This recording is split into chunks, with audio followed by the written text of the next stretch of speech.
direction. What incentives do you give to organizations to enhance the economy, especially at this time when things are very difficult? So these are the issues I think I can make out of that meeting. All right. In that same meeting, the Minister for Trade and Investment, Doris Ozoka Enete, raised the issue of because they raised the issue of smuggling by the major manufacturers, and she's saying she would have to meet with the National Security Advisor to see how they can stop this smuggling of products out of the shores of the country. Is that not an indictment on the part of the Nigerian police force, the customs, who are supposed to naturally man these borders? Yeah, it's not new. Smuggling has taken a different perspective in Nigeria. There was a time when uh, tankers of petroleum products before the subsidy removal was being smuggled out to neighboring countries to the extent that when the subsidy was removed, we saw uh, persons from the citizens of those countries frowning at that decision by government. It's not news that the Nigerian economy is suffering because it is feeding almost the whole West Africa, and it's not as if government does not know about this. There's no individual in the country that has information more than those in authority, those in government. So it's just what they make out of the information they get is what should help make Nigeria a more progressive state. Unfortunately, this is what is, and it's not news. It has been there over the years, and we know that if government is serious about it, we Nigeria is not the only country that has large expanse of borders in the world, and Nigeria does not exist in isolation. So we should be able to use technology, for instance. But where is the light to power? Where is the electricity to power the technology? So there are several challenges we are facing. Our problems are hydra-headed, and the government just has to come out clean and with a progressive plan that will take it one at a time and ensure that we solve these problems so that it's ultimately for the good of Nigerians All because right. it has to be a conscious effort. All right, in terms of they also raised one issue, which the minister, talking about Doris Anete, she raised the issue of the fact that the prices of cement is not, uniform across the 36 states of the Federation. How important is it for the price to be uniform, and is it something that can be achieved? I doubt if you can achieve that. Just like petroleum products, those who are closer to the manufacturing site, they will get it cheaper. Those who are not closer because it will be transported to their location, they will have to pay because the transportation cost will be embedded in the final price that the retailer and the consumer will buy. So it cannot be at the same price. It is only when uh, there is a system that works, then that's the even the organization when all the structures and facilities are the way they should be, then the organization, any organization that wants to set standard, can now subsidize for those people who are buying from distant places from the manufacturer. They use what they get from one area to augment for the others, and they can, at their own level, say they want the price of their products to be at a regulated price. So it is achievable, but it is very difficult for the Nigeria of today. All right, Dominic Ogaku, nice to know that you've joined us via Zoom also. Dominic. All right, while we're waiting for Dominic Ogaku to join us, let's look at the next talking point. The news broke that Ohanaeze Ndigbo worldwide, the socio-political group of Nigerians in the Southeast extraction, on Monday in Enugu directed Nigerians from the geopolitical zone not to take part on the planned national protest. There had been plans by some groups that Nigerians at home and in the diaspora should embark on a protest over the economic hardship in the country. But the President General Ohanaeze Ndigbo, talking about Emmanuel Iwuanyanwu, gave these directives. Do you think this is fair on the part of Emmanuel Iwuanyanwu to give such a directive? For me, protest is a constitutional issue. And what I think Chief Emmanuel Iwuanyanwu should be advocating for is for the protest to be peaceful, is for security to be at the protest so that it will not be hijacked by hoodlums. Protesting is a constitutional right of Nigerians, and whether the time is right for a protest to happen, we can see it happening in other parts of the state. It is because of the economy. Our economy has been on the people. The primary responsibility of any government or any administration should be the welfare and security of the people. And Nigerians have not fared well so far. And they said it is important for them to draw the attention of government to protest in this regard. And I doubt if anybody, not even the Chief Emmanuel Iwuanyanwu, would stop Nigerians, because he would not assemble Nigerians from the South. He's saying the people of the Southeast shouldn't join other Nigerians who are, expressing their displeasure over the hard economic, That's what I'm saying. That's what I'm saying. That these are constitutional issues that an individual cannot come and say, if I am pained now, because Emmanuel Iwuanyanwu has said I should not say I am pained, I will now die in my home because he's the President General of Ohanaeze Ndigbo. No, if he gets it wrong, his attention would also be drawn to it that this decision is wrong. The fact is, protest is a constitutional issue, and what a leader can do is to advocate for the protest to be peaceful, and maybe admonish the protesters to write to the security so that the place will be cordoned by security operatives, and so that hoodlums do not take advantage of it to make the protest violent. Protest, like I said initially, is a statutory thing, and people must be allowed to air their grievances so that it doesn't bottle up and turn to something else. I disagree with him on that. All right, thank you, Chukwuma. We're still with you. Let's get Dominic Ogaku, the president of the Civil Society Groups for Good Governance, join the conversation. Dominic, nice to have you join us. Thank you very much, Mamadou. I was saying earlier on that I was not pre-informed that you are bringing a veteran journalist and a very sound lawyer to actually on this show. I can see the fireworks already set on. All right.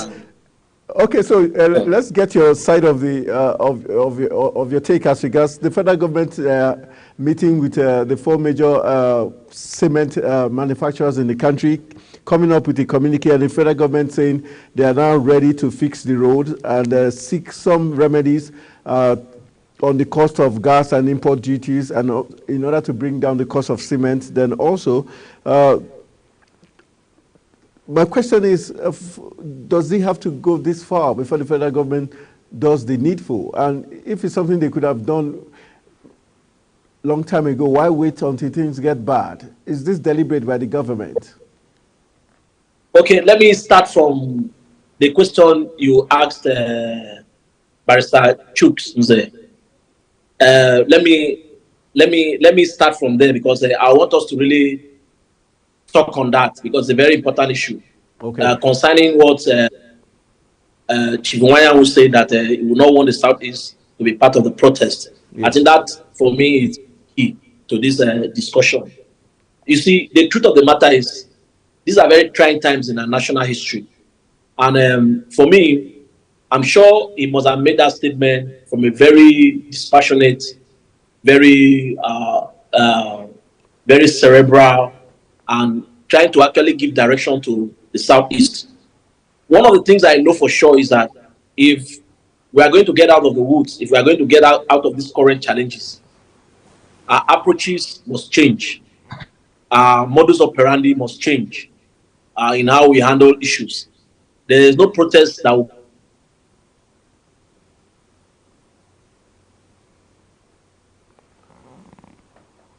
We lost your audio there. Are you there? Okay. There, are you there? Yes, are yes. You there? Yeah, we can hear you. Okay, so there's no protest that will change the price of Gary in the market, or that will change the price of food commodities or whatever consumables and all that. But there is a culture that can actually change, and that is the culture of Nigerians trying to look inward, going back to being productive. Because if we take statistics or we do a survey, you'll notice that 99% of what we consume or what we actually need, even as consumables or in whatever direction, they are imported. And that has put so much pressure on both the dollar and the naira. Then we now have the removal of fuel subsidy, amplifying the whole situation. And I believe very strongly that if we have to come out of this, one of the major zones that will help Nigeria come out of the wood is going to be the Southeast. Because in the Southeast, you have big-time manufacturers. Aba alone can solve most of the needs, especially it can become an industrial hub. So that instead of looking in the direction of China, Nigerians can begin to look in Aba, and so investment will be back home, and that will take the pressure off the naira. So I'm sure he must have said that so that the Southeast will not join. You see, the Southeast has suffered too many things already. Presidency has not been given to them. A lot of things have not happened in that zone. And so going by the way of protest, we're just going by popular decisions. And that is not going to help. I think this is a time for the Southeast to show that it is the golden child of Nigeria. That is actually a very unique configuration in our national structure. Because these are people who can produce anything. There's innocent there who is already producing cars from the Southeast. So most of the challenges we are talking about has already been foreseen by the Southeast. Aba alone can serve as a commercial hub that will take away all this. I decided to bring this point because, you see, we have had too many protests. We have had too many protests in this country, and it has not solved the problem. All right. We have had too many protests, and these protests have not solved the problem. And I'm sure my friend Chooks is talking like that because right now he has joined the labor union. I think he works directly with. All right. Yes, okay, the labor. Okay, Chooks. So, my question to Chooks is. My question to Chooks is. Always think about their protest and all that. Okay, Chooks, let's look at Emmanuel Nwayawu did say rather than join the protest, he's advocating for the convergence of top Southeast economists and traders to provide solutions. How is this a strategic move to buy the federal government over? For me, let me greet my friend Ogaku, a great guy. Thank you for your kind words. For me, I was very blunt about protests being a statutory issue. And let's take it for instance, in your home. If you allow your child to bottle up his anger and not air it out at every point in time when he should air his grievances with maybe your system of administering your home, one day he will just turn a rebellion and you see him out there in the streets. He will turn something else and you will say, wow, is this my son? It's because you've allowed him to bottle up so much energy that he would have dissipated in the house. And you would have calmed him down and say, okay, sorry, we got this wrong from this perspective. Thank you that you've said this and we'll do it this way to make it better. So that is what protest is why it is captured in our status, so that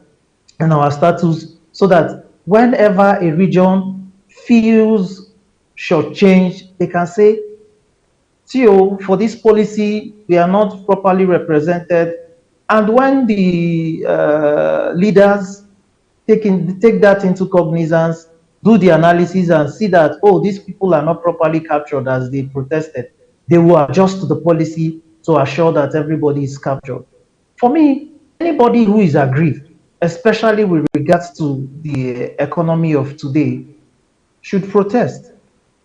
And for calling the big wigs in the economy in the Southeast, wonderful. That's a good strategy. Maybe it will help to mitigate the effects of the economy, the harsh economy in the region. Fine.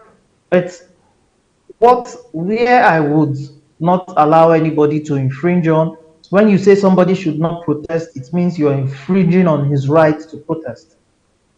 And whenever there is a consequence for that infringement, you should bear the consequences. So me, I think he's ill-advised. He was ill-advised to take that path. Anybody who has anything to protest against should be allowed to protest. What I think he, as an elder and a leader, should have done, like I said earlier, is to say, okay, ensure protest is peaceful. Make it, if you wanted to make it 1 day or 2 days before, please just go straight to the point, make it 1 day and just make it peaceful. But for the protest, which is to draw the attention of government to the policies which are not working for the people, should be done. It has been done in other states, even if in some places they claim it has been violent. That is what, if you learn from other places, you implement a better protest in your place, and ensure that you learn from their experiences. If there was protest in, for instance, maybe in the West, then in the East, you say, oh, please, let us show more maturity. Let us not allow touts and thugs to invade the protest and hijack it and make it violent. That is what I think an elder statesman like him should do. All right, thank you, Chuks, for that point of view. All right, Dominic, let's look at the next talking point, which has to do with illegal mining, one of the things fearing insecurity in the country. We've got the senator representing Akwa Ibom South Senatorial District at the National Assembly, Senator Ekong Samson, pointing out to illegal mining as one of the key things fearing insecurity in the country. For you, are you impressed with the so much talk about illegal mining being one of the causes of insecurity and the government not coming out hard? Because we've heard of reports saying Zamfara seems to be the hub of illegal mining, and some ex-military officers have been pointed as those who are perpetrating these illegal acts. Are you convinced the government has the political will to stop it? Well, I must tell you that mining anywhere in the world is characterized by a lot of upheavals, especially with regards to people struggling to take charge, because it's a quick way to making money and all that. But the Zamfara case is actually a very unique one, because it has actually nosedive, or it has actually gone so bad that currently the entire region, the south, the northwest, have been thrown into the hands of bandits, kidnappers, and ransom takers. There's been so much to actually dislike about the entire, what is supposed to be a blessing to a people now looks like a curse. I've actually been to that site, the mining site in Zamfara, and one thing you must realize is that government in the first instance did not see that as a place to really make an investment. If the Nigerian government ab initio had looked at mining holistically the way they are trying to do by now, will not be where we are. there was so much state control, individual control over mining sites, especially in the northwest, and that was what has degenerated into what we have right now, as the myriads of challenges confronting the sector. And I think while it is late, we will also commend them, because it looks like the current minister is trying to do everything within his reach to be able to annex the potentials in the mining sector, especially the Zamfara issue. Like I said, you see, oil in the south was treated as gold. Oil was for Nigeria, it wasn't for oil in Bayelsa, oil in Rivers, oil in Delta, oil in Cross River, in the whole of South was a federal government asset. And you can see how it has helped the country. What has sustained our economy, what has sustained the nation, has been the oil from the south. But this same approach was not applied to the mining sector. Whereas there's a lot of profits, a lot of potentials, a lot of value chain in the mining industry. But in our own, because we like the quick fix, because the white man came, discovered the oil and all that, and already created the pathway. So we're not looking in the direction of the mining sector as we should. And you can see the myriads of challenges the sector has created. So if government is now waking up to its consciousness, yes, it's commendable, but I feel that the approach must be in such a way that it will not look like they're only interested in continuing with the exploitation rather than trying to see how they can address the challenges that surrounds it. Let me give you a typical example. Why do mining sites, why do they belong to individuals? You go to this Zamfara they are talking about, you see Chinese people living right in that forest, not being scared. Individuals who are having access to mining sites. Are you getting me?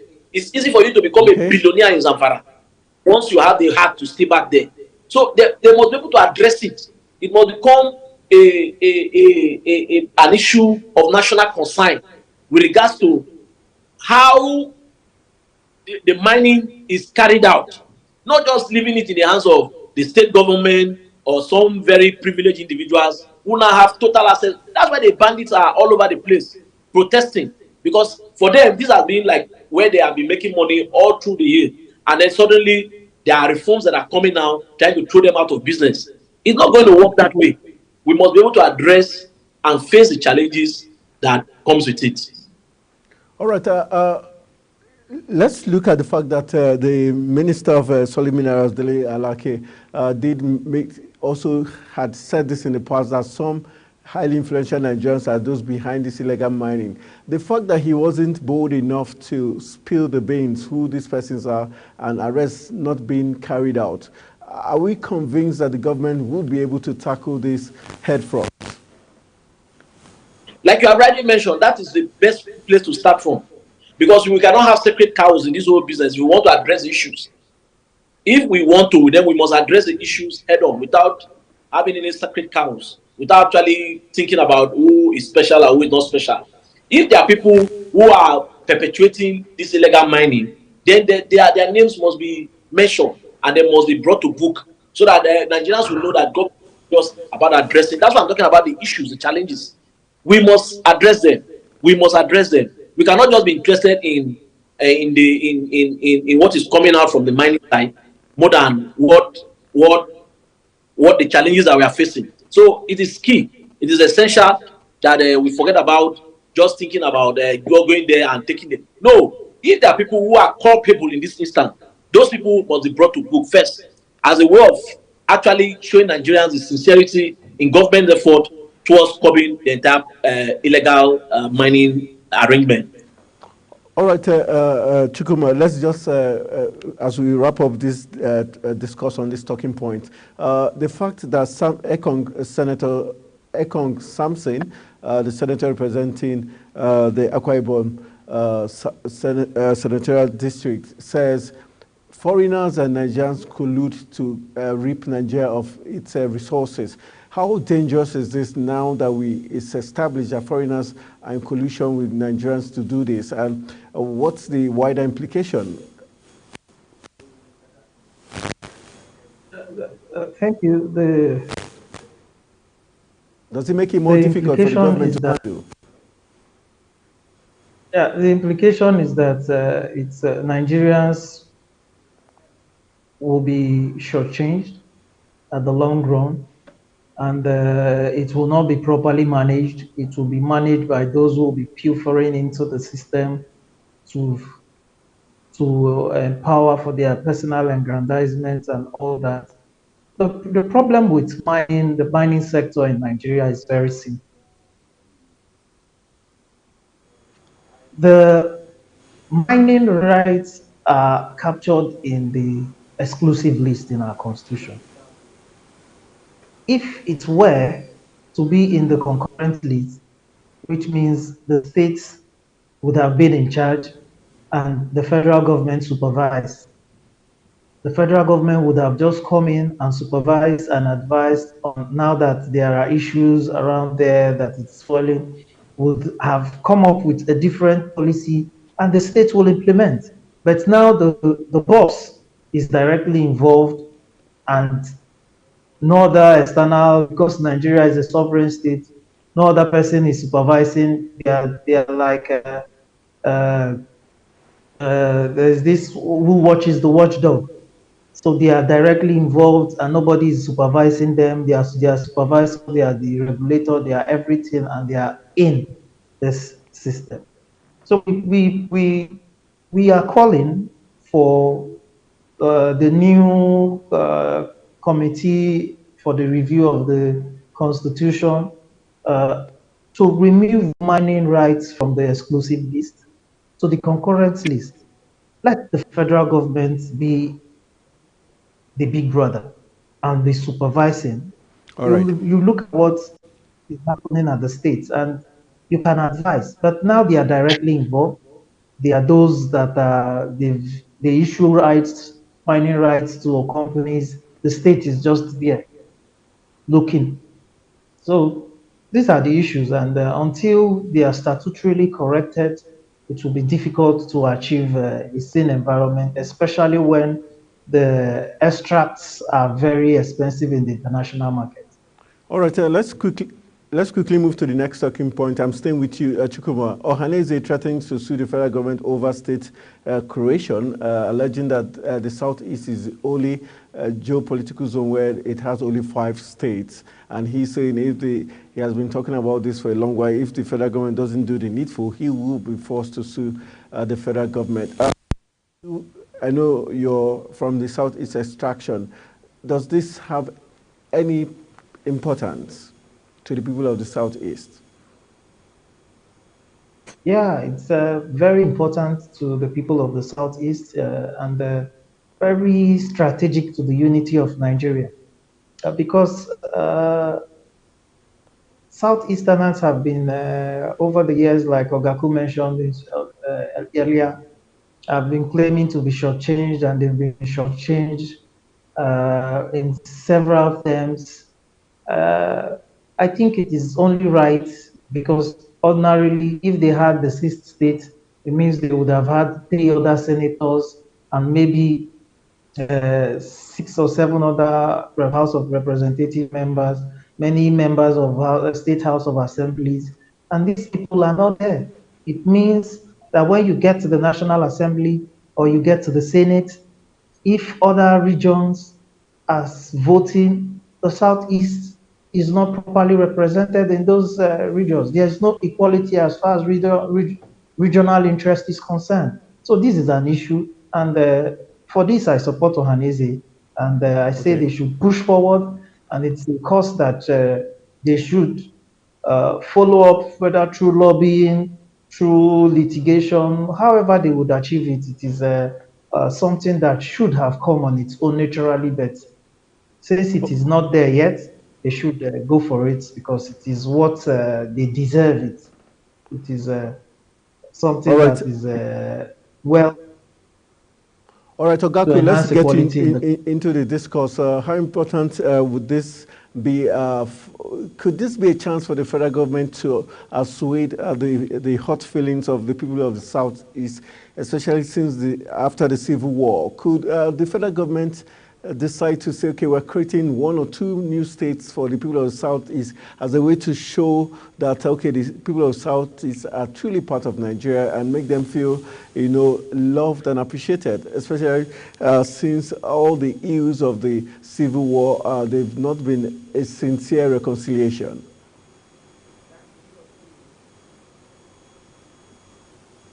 Ogako, are you there? Dominic Ogako, are you there?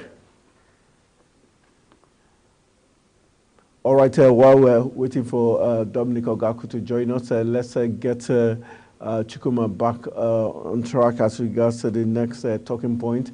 Chukwuma, let's look at the issue of the 50 trucks,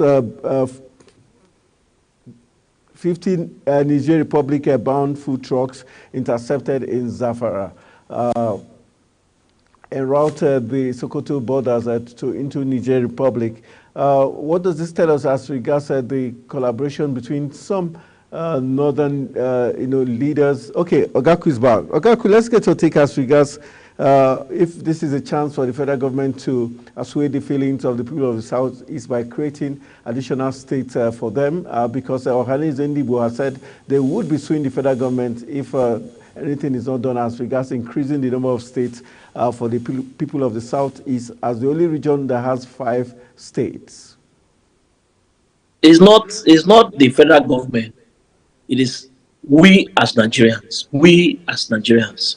Okay. There is a lot of injustice, a lot of inequality surrounding, like Chuks already mentioned.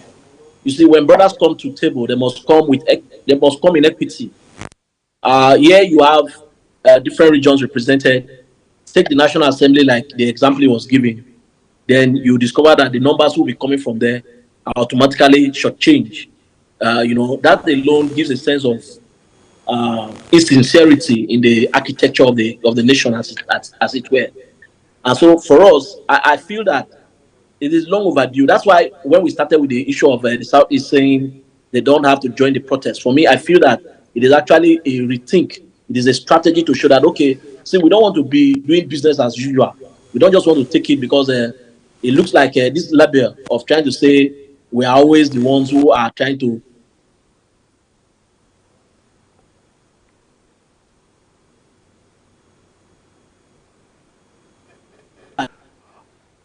Are you there? Yes, we can hear you. Are you there? Yeah, so I believe that as brothers, as Nigerians, we must redefine the way we treat each other. There's a lot of injustice as to the way we talk about the Southeast. It looks like they are not even part of this country. It looks like they have been isolated, as if they are just an enclave in within the entire Nigerian landscape. And that is not going well. That is actually not doing well. Anything that has to do with the Southeast, people tend to look at it as if the Southeast has become a major minority in the Nigerian project, which is not. There you have the production hub. There you have people who can change the course of history.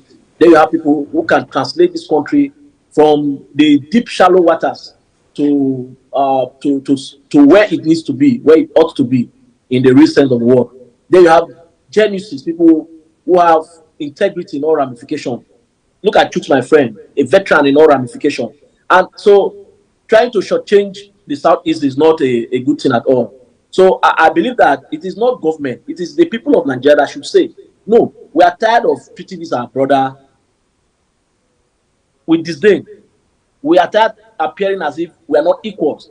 Brothers should be equal in all ramification. Brothers should be equal in all ramification. There is no price that be paid by one region more than the other. The price that be paid by the Southwest, by the South-South, by the Northwest, by there and all that, has also been paid by the Southeast. So it is a noble opportunity for us to join, to lend our voice to that discussion. It will help in a whole lot of ways to bring equity and bring balance to how we practice our democracy. All right, so it's a go for me. All right, thank you very much. I'll stay with you.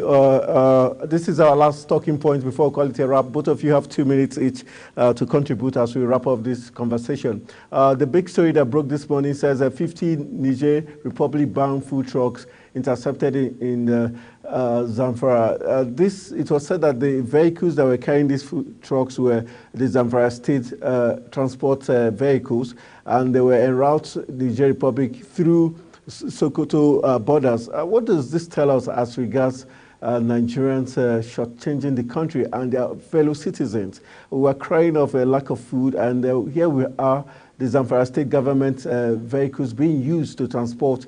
Can we point at the Zamfara State government as being accomplice to this infraction? Momodu, yeah. Sincerely, you ask me, that is not a crime in my own estimation. The only reason why we are talking about this is because right now Nigerians have been overshadowed or overwhelmed by the insecurity and food shortage. Nigeria has the capacity to produce, to give food to all her brothers within the African sub-region, within all her border communities and all that. It's supposed to be a means of any move for the country. Where we are talking about job creation, where we are talking about making our agri hub to become a place for exporting. Nigeria is supposed to be exporting food, not to be importing food. So if it's not illegally done, if it's something that is done within the ambit of the law, what is the crime? It's not a crime. It's just because we are saying all this because, in fact, somebody said this morning to me that it's not as if there is no food in Nigeria. It's just that inflation is making people to become very scared. It's not as if there's no food in Nigeria. It is the price going up that is the problem.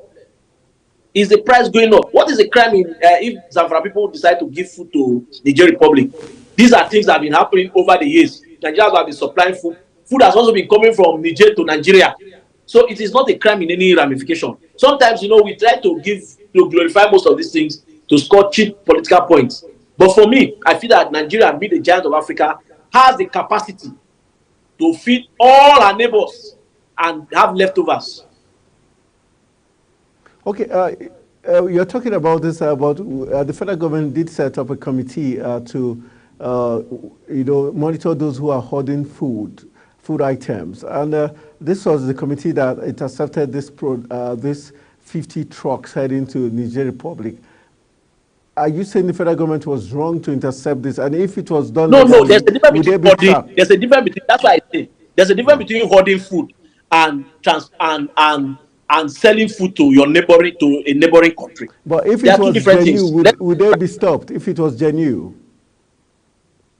Now that is where I said. That's why I said if it's done within the ambit of the law. If these people are people who are traders or who are exporters of food products, and they are now taking food to Niger, it is not a crime. Okay. Except it is done illegally. That is where it now becomes a crime. Because most time, it's not like the other day they had to shut down Sahar Store. You see the ripple effect that it had. It almost became as if it's something, because sometimes we are not thorough. We don't do due diligence before we even make some of these utterances, where we try to just play to the gallery to say, oh, we have intercepted food and all that. Are these people, are they, let them give us the explanation. Are they businessmen? Is their commerce in trying to transport food? What is the crime? Have they committed a crime by trying to do business? Is it a crime now to do business with Niger Republic? These are the facts of the matter. These are the merits of the matter that we should look at, more than saying now with this and all that. For me, that is my take on it. All right. Chuks, let's wrap the conversation talking about government warning civil servants against leaking of sensitive documents. I know, Dominic, we have 1 or 2 words to say as regards that. How important is it, this warning? Is it going to make any difference to civil servants who, over the years, have always leaked sensitive documents for a price? I don't think so. I think when you are in an institution and you think their policies are not favorable to the people, anybody with conscience is pricked to expose anything that seems abnormal in the system, especially with, there was a time we had the whistleblowers policies, which helped to expose some of the financial crimes in our system. I think they will not achieve much. because those documents will still pass through those tables again, and those who feel aggrieved will still do what they need to do. The only thing I think this would help them is just to make them more cautious, so that they will not be caught.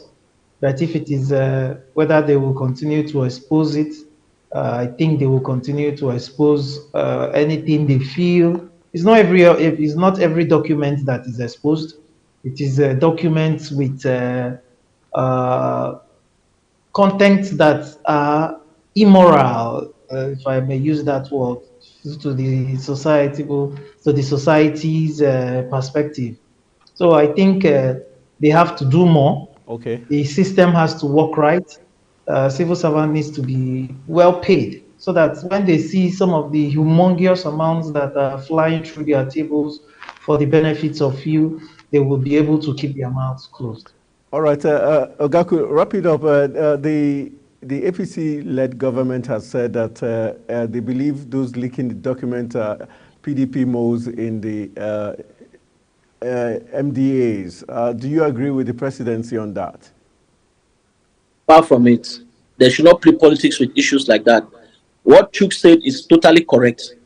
When you now discover that people are actually orchestrating or carrying out practices that are anti-people, what do you think they will do?